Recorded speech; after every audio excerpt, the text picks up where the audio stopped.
Трамп продлил перемирие с Ираном. Это он сдал назад или сделка возможна? Иран не готов говорить с Америкой на условиях ультиматумов и готовит ответные предложения. Ормузский пролив до сих пор перекрыт, так говорят США. Иранцы отвечают, что с их разрешения корабли свободно входят и выходят. Украина отремонтировала дружбу. Нефтепровод скоро заработает, как только решится вопрос с кредитом Евросоюза. Соловьев, как выяснилось, умеет материться в эфире не только на русском. Оскорбление Джорджа Мелони спровоцировало грандиозный скандал в Италии. В Нью-Йорке открылась выставка, которая представляет трампизм как новую религию. Трамп прочел на библейском марафоне отрывок, в котором Господь грозит превратить страну в посмешище за поклонение ложным богам. А Папа Римский напомнил, что большинство войн разгораются в попытке взять под контроль нефть и другие ресурсы. А теперь об этом подробно и по делу. Это один день. Подпишитесь, поставьте лайк этому видео и оставьте свой комментарий. Заранее спасибо и начинаем.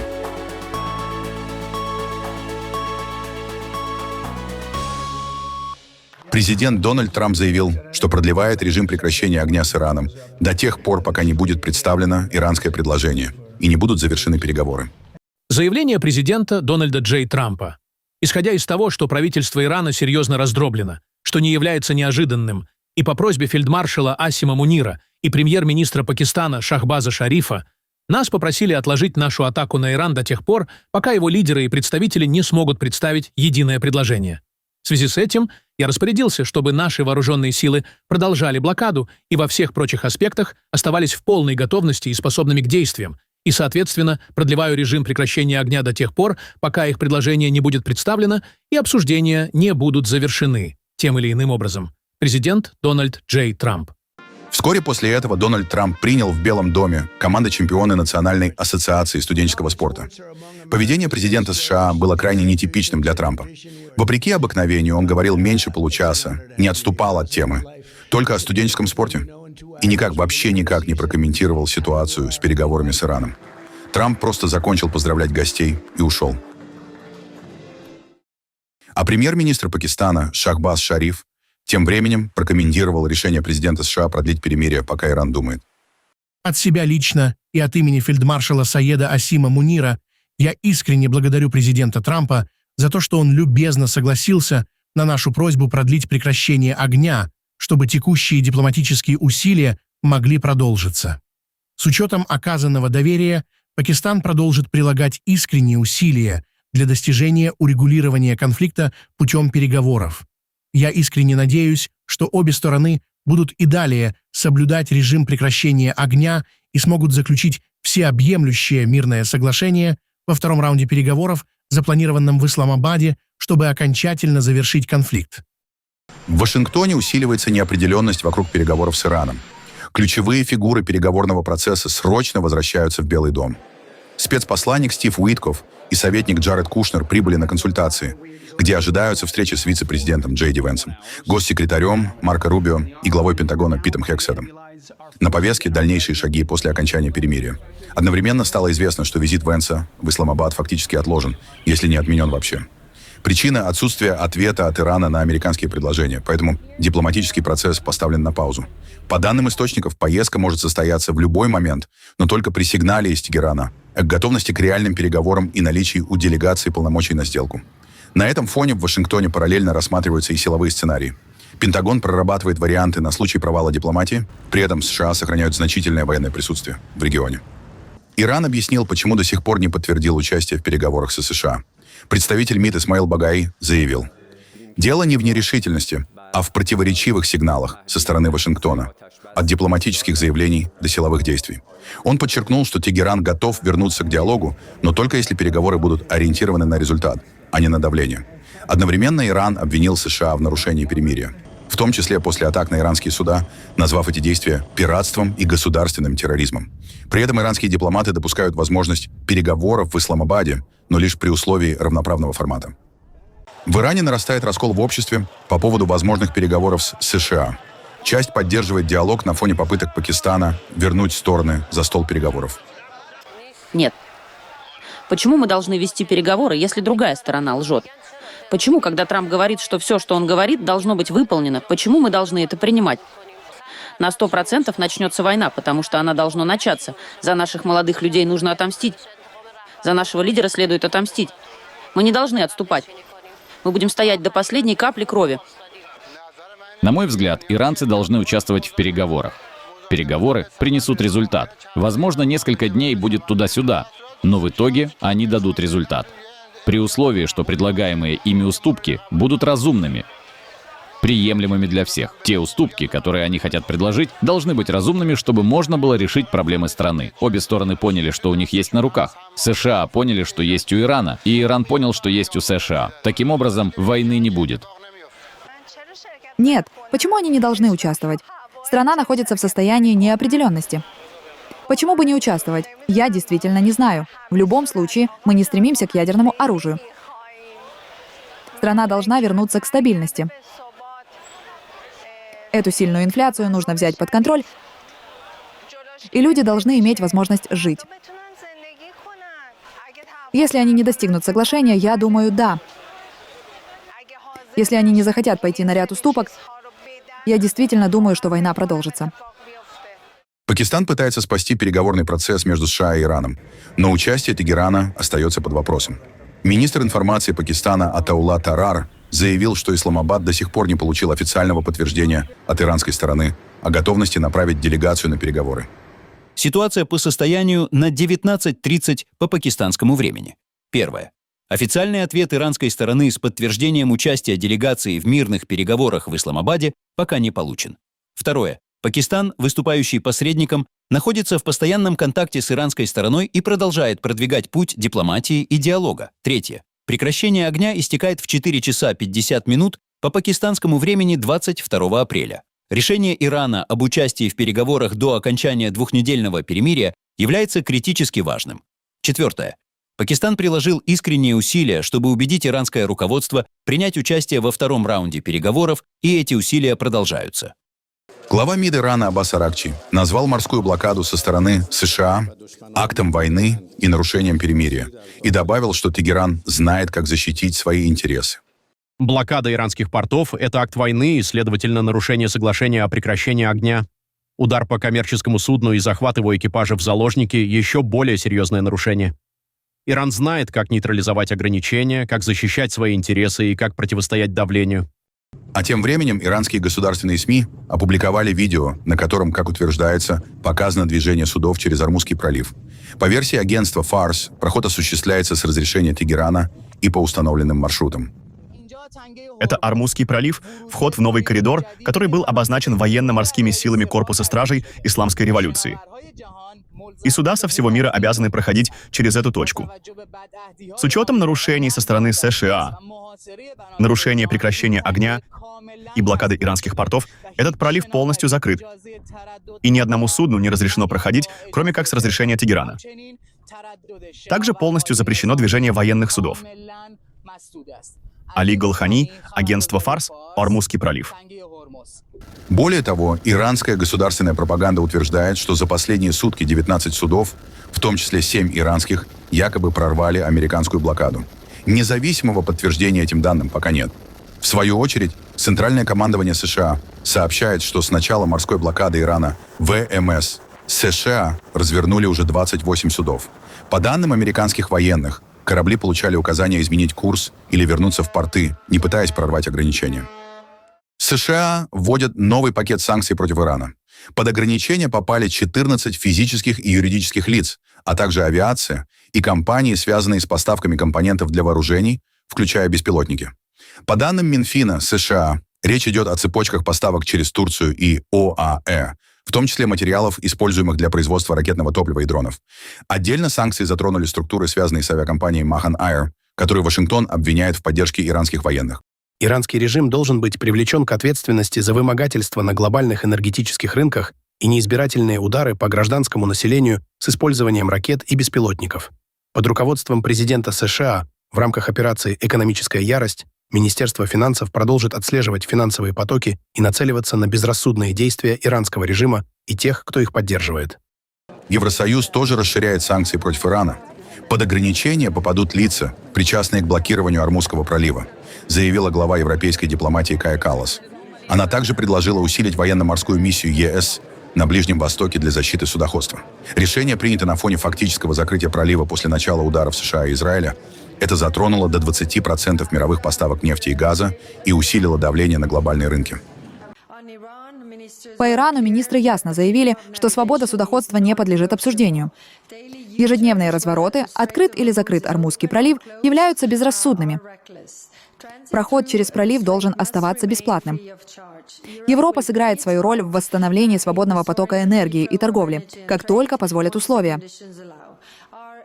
Наша военно-морская миссия «Аспидис» — самый быстрый способ защитить судоходство в регионе. И я попросила министров предоставить больше ресурсов. В ЕС уже действуют масштабные санкции против Ирана. Но сегодня мы также достигли политического соглашения о расширении санкционного режима, чтобы нацелиться и на тех, кто несет ответственность за нарушение свободы судоходства. Главы МИД стран ЕС отказались приостанавливать соглашение об ассоциации с Израилем. Инициативу продвигали Испания, Ирландия и Словения, обвиняя Израиль в нарушении условий договора. Однако Германия и Италия выступили против, и из-за отсутствия единогласия решение принято не было. Некоторые государства-члены сегодня предложили полное или частичное приостановление соглашения об ассоциации ЕС с Израилем, а также ограничения на торговлю, связанную с поселениями, тогда как другие выразили свое несогласие с такими предложениями. Поскольку для приостановления соглашения требуется единогласие, необходимой поддержки в зале не было. А меры, которые уже находятся на столе и требуют квалифицированного большинства, потребуют изменения позиции государств. Сегодня мы этого не увидели, но обсуждения будут продолжены. Также Каллас прогнозирует окончательное одобрение кредитов 90 миллиардов евро для Украины в течение суток. После выборов в Венгрии появился новый импульс. И я ожидаю положительное решение по кредиту в 90 миллиардов в течение ближайших 24 часов. Поставки российской нефти по трубопроводу «Дружба» могут вскоре возобновиться. Президент Украины Владимир Зеленский заявил, что инфраструктура готова к запуску после повреждений, полученных в результате российского удара в январе. Остановка поставок вызвала резкую реакцию в Венгрии и Словакии, которые остаются зависимыми от российской нефти. Киев рассчитывает, что восстановление транзита разблокирует пакет помощи ЕС на 90 миллиардов евро, вокруг которого ранее возникли серьезные разногласия. Только что говорил с канцлером Мерцем, а до этого сегодня уже общались с президентом Европейского совета Коштой и президентом Еврокомиссии Урсулой фон дер Ляйен. Важно, чтобы было разблокировано европейское пакетное финансирование для Украины 90 миллиардов евро на 2 года. Это средства, которые уже были утверждены Европейским советом, но блокировались. Сейчас никаких оснований для блокирования быть не может. Евросоюз просил Украину отремонтировать нефтепровод «Дружба», который россияне разрушили. Мы его отремонтировали. Рассчитываем, что и Евросоюз будет выполнять договоренности. Давно нет прогресса и по новым санкциям против России за эту войну. Тем более это не помогает, когда Америка ослабляет ограничения. Давление должно сохраняться, чтобы россияне не чувствовали, что могут вести войну спокойно и без последствий. Российский пропагандист Владимир Соловьев спровоцировал грандиозный дипломатический скандал между Россией и Италией. В одном из недавних эфиров он продемонстрировал знание итальянской цензурной и нецензурной брани, комментируя заявление премьер-министра Италии Джорджа Мелони. Это было слышно по заявлениям Мерца. Это было слышно по заявлениям позора рода человеческого, натурального животного, сертифицированной идиотки. Джорджи Мелони.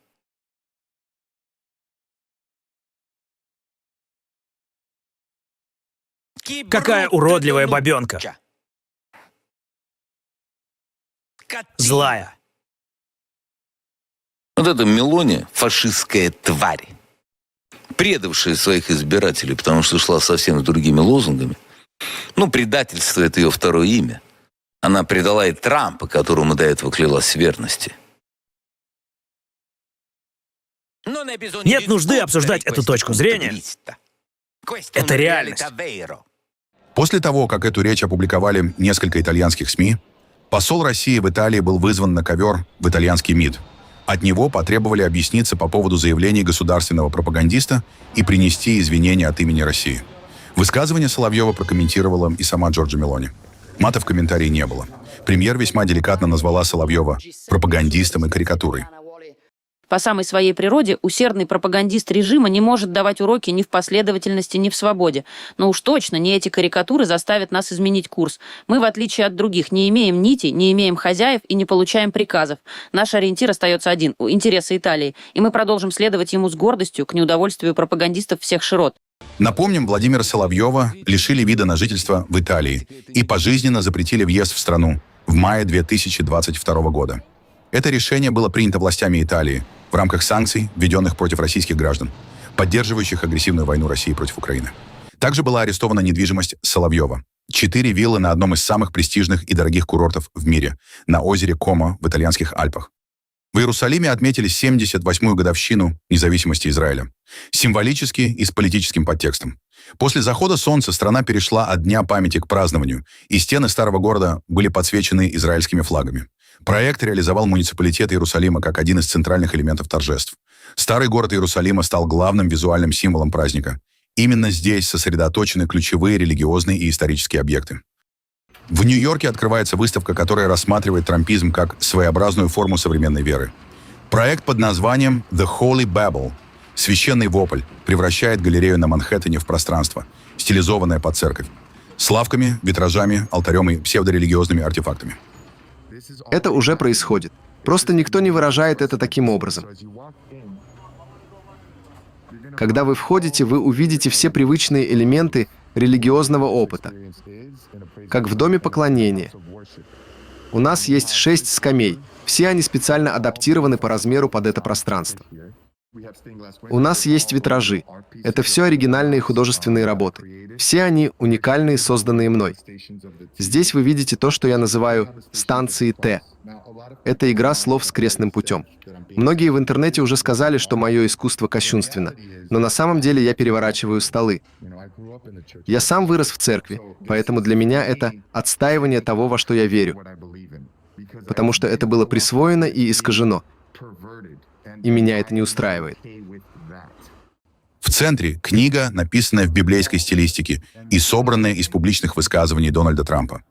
Издание распространяется через автомат у якобы алтаря, а сам процесс покупки становится частью художественного высказывания. Это священный вопль. Когда вы его открываете, вы видите, что все экземпляры подписаны и пронумерованы. Здесь есть сухое тиснение. Это из книги завоеваний, которая каталогизирует все его романтические связи, а также женщин, в отношении которых он был признан виновным в нападении в суде, включая их показания, переписанные в библейской прозе. Очевидно, у нас есть Юджин Кэрролл, а также есть Сторми Дэниелс и все его жены в этой книге. Экспозиция намеренно смешивает политические и религиозные образы. Витражи с Трампом, изображения в стиле иконографии, аудиозаписи его речи. Автор проекта, работающий под псевдонимом The Suited Racer, гонщик в костюме, называет это исследованием того, как национализм и политика заимствуют язык и ритуалы религии. «Священный вопль» — это 5-летний художественный проект. Это исследование роста национализма и того, как трампизм присвоил христианство в Соединенных Штатах. Самая распространенная вера в нашей культуре — это христианство. И внутри него есть множество конфессий. Когда появился трампизм, это своего рода новое явление. Это не политическая партия и не религиозная структура сама по себе. Это нечто новое. Стало очень трудно разговаривать с его сторонниками. И я подумал, что было бы интересно, потому что библейский стиль знаком миллионам американцев. У многих есть ежедневная связь с этими текстами. У него есть свой язык, свой тон, а у нашего президента совершенно иной стиль речи. И я подумал, если читать его слова в таком стиле, это сможет глубже проникнуть в общество, туда, куда, возможно, еще не проникло. Одно дело — услышать, как он говорит.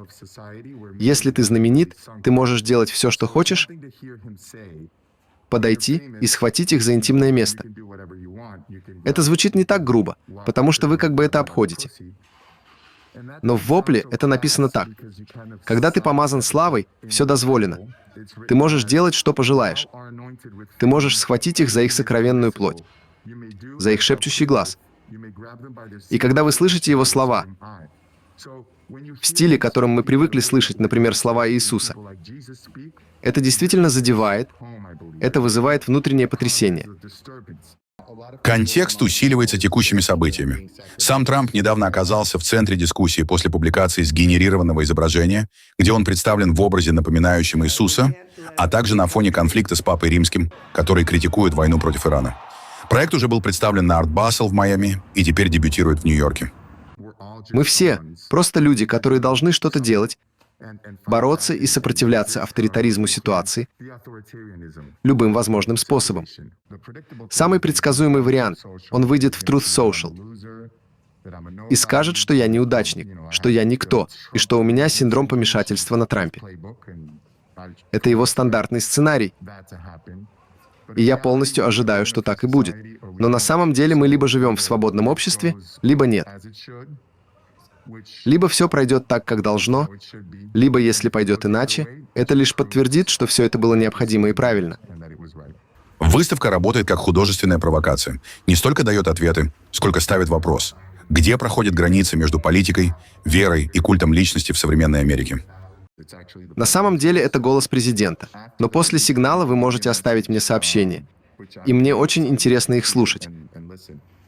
Хорошие или плохие. Я хочу диалога. Я хочу, чтобы мы обсуждали это, и чтобы мы смогли исцелиться как общество и двигаться дальше как американцы. Это идеальный способ продолжить диалог и понять, как нам выбраться из этой ситуации. Моя цель — добиться изменений, чтобы к ноябрю мы демократическим путем, через наши законы, смогли что-то изменить. А тем временем президент США Дональд Трамп принял участие в марафоне чтения Библии в Вашингтоне. В опубликованном видео он читает отрывок из второй книги «Паралипоменон», текст о покаянии, который часто используют сторонники идеи фундаменталистской христианской Америки. Идеи во многом сходной с идеей Исламской Республики, как в Иране. Акция проходит в Музее Библии и приурочена к 250-летию Декларации независимости Соединенных Штатов. Если же вы отвратитесь и оставите уставы мои и заповеди мои, которые я предложил вам, и пойдете и будете служить иным богам и поклоняться им, то я исторгну вас с корнем из земли моей, которую я дал вам, и дом сей, который я осветил для имени моего, отвергну от лица моего и сделаю его притчею и посмешищем у всех народов». Папа Римский Лев XIV завершает свою африканскую поездку резкими предупреждениями о будущем человечества. После трехдневного визита в Анголу понтифик покинул Луанду, где призывал к примирению, социальной справедливости и преодолению последствий многолетней гражданской войны. В ходе визита он также почтил память своего предшественника, Папы Франциска, подчеркнув его вклад в развитие католической церкви. Следующей и финальной точкой турне стала экваториальная Гвинея. В столице Малабо папу встретили тысячи верующих, а также президент Теодоро Обианг Нгема Мбасого. В ходе встречи с политическим руководством страны понтифик выступил с одним из самых жестких заявлений за время поездки. Одной из главных причин распространения вооруженных конфликтов является колонизация месторождений нефти и полезных ископаемых без учета международного права или права народов на самоопределение. Папа Римский также затронул тему новых технологий и искусственного интеллекта, отметив, что их развитие все чаще служит военным целям, а не улучшению жизни людей. Эти же новые технологии, по-видимому, разрабатываются и используются в основном в военных целях и в условиях, которые не открывают перспектив для расширения возможностей для всех. Напротив, без изменения курса в политической ответственности и без уважения к институтам и международным соглашениям судьба человечества рискует оказаться перед трагической угрозой. Африканское турне Папы охватило 4 страны и стало одним из самых масштабных за последние годы. Десятки встреч, массовые богослужения и акцент на проблемах бедности, неравенства и глобальной несправедливости. На этом фоне риторика Льва XIV становится все более политизированной, с прямой критикой войн, эксплуатации и действий мировых элит.